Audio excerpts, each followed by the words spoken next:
प्रणाम मित्रों, अभी हम हैं कनेरी मठ कोल्हापुर में और हमारे साथ में ये पूरी चिकित्सा की टीम है और ये लखपति खेती है। आपको यहाँ के बारे में थोड़ा सा पता होगा। दीदी, आप कहाँ से हैं? मैं शिरडी से हूँ। शिरडी। और आप भी किसान हैं? आप भी? हम भी प्राकृतिक कृषि करते और लगभग ऐसा ही मॉडल है हमारे पास भी। तो आपकी खेती में क्या क्या है? वहाँ ऑर्गेनिक है? हाँ जी बिल्कुल। कहने का मतलब शिरडी के आसपास के लोग भी अगर चाहें तो दीदी से संपर्क करके मॉडल भी देख सकते हैं और वहाँ से कुछ चीज़ें बाहर भी आप दे सकते हैं लोगों को। हाँ, मेरे पास ज़्यादातर गेहूँ और सब्जियाँ ये सब रहते हैं। अभी हमें कनेरी मठ कोल्हापुर में ये लखपति खेती का मॉडल है। आपको इसके बारे में क्या जानकारी है? यहाँ क्या क्या है? इसमें तो ये मॉडल ऐसा है कि हमें पैसे भी चाहिए, तो 10 गुंठे में गन्ना लगाया हुआ है। 10 गुंठे एक गुंठा आप मानिए कि लगभग 150 वर्ग गज बनेगा। 1000 स्क्वायर फीट एक बीघा अलग गुंठा अलग। तो ये 10 गुंठे का वहाँ पे गन्ना है कि वो बेचकर कुछ सामान खरीदने के लिए लोगों को, किसान को पैसा भी मिल सके। इसमें विविध प्रकार की सब्जियां भी हैं। अभी एक चीज देखिए, जैसे अभी पीछे ये अनाज के लिए धान भी लगाया हुआ है, धान भी बोया हुआ है यहाँ पे। ये बिना पानी वाला था, जैसे पीछे इलायची थी और ये हल्दी है।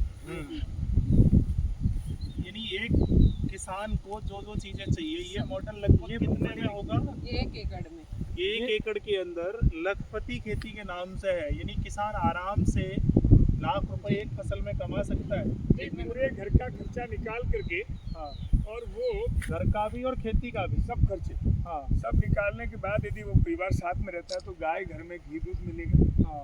और सीजनेबल पूरी सब्जियां और पूरा अनाज मिलेगा, पूरा घर का खाना खर्चा फ्री मिलेगा और अपने सिस्टम के लिए लाख रुपए से ऊपर वो आराम से बचा वो यहाँ दिख भी रहा है विविध प्रकार की जो अलग खेती गई इतनी है। आइटम जो है एक अरबपति आदमी जो है वो नहीं खा सकता जितना ये खाएगा। इसमें फलदार पेड़ हैं, ये गन्ना है और चारों तरफ जो है इसके हर तरह के करीब कोई 20-25 तरह के फलदार पेड़ लगे हुए और ये अभी मूंगफली निकली हुई है। हरीश भाई, ये लगाना मूंगफली।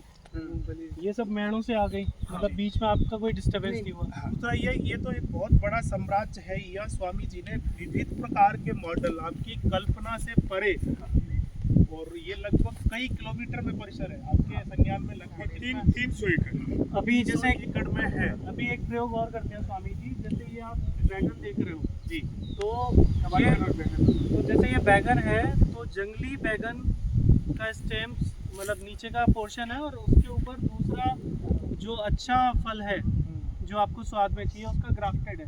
तो ताकत जंगली वाली आई और पैदावार भी जंगली वाली आई और लंबा चलेगा, जबकि वो 3 महीने जो चलनी चाहिए फसल वो साल भर भी अभी चलेगी। जो हमारे 2 साल देश तक में कहीं नहीं जाता। आज के 20 साल पहले मैंने देखा था मिश्रित खेती करते थे, गेहूं के साथ सरसों करते थे, हर फसल के साथ कुछ न कुछ करते थे। इसका जैसे विज्ञान था जो जैसे अपन फॉर एग्जांपल गेहूं की बात करें, गेहूं की जड़ को गेहूं में डालते हैं मेथी दाना और कुछ सरसों, धनिया और चना।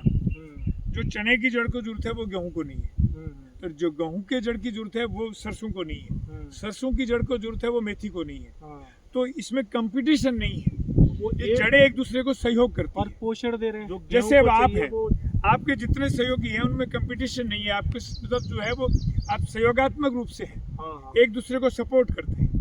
आप इनको सपोर्ट करते हैं, ये आपको सपोर्ट करते हैं। अच्छा, कोई एक अकेला रह जाए तो? अकेला रह जाए तो फिर उसकी तने जड़ें खराब हो इसका जाएंगी। मतलब अगर खेती में बात करूं तो अकेली अगर कोई फसल जड़ें है खराब तो होंगी। वो जहर है। हाँ, अकेला चना भाड़ नहीं फोड़ता नहीं है। फोड़ता, इसलिए वो जड़ें उसकी जो है प्रोटेक्शन नहीं मिलेगी। कहने का मतलब आप ये कहना चाह रहे हैं, और आपको ज्यादा मेहनत करनी राजस्थान पड़ेगी। के गौ सेवा में भी बहुत विशेष योग है और प्राकृतिक खेती में तो सब ये जाना माना चेहरा मानता भी है। तो आपका संदेश सीधा सीधा ये है कि किसान मिश्रित खेती करे। हमारे पूर्वज सदियों से करते आए, अभी 20 साल से छोड़ दिया। बस ये तथाकथित वैज्ञानिकों ने छुड़वा दिया। ठीक है, इनको इसका विज्ञान नहीं पता। विज्ञान से भी कुछ हमें मिलता है, लेकिन सब कुछ विज्ञान पर अगर हम कर देंगे तो वो सब मामला गड़बड़ होगा। इसका मतलब मिश्रित खेती की तरफ पुनः लौटिए। जीता जागता प्रमाण आप राजस्थान में भी देख सकते हो और यहाँ कनेरी मठ देखो यहाँ कोल्हापुर में भी है।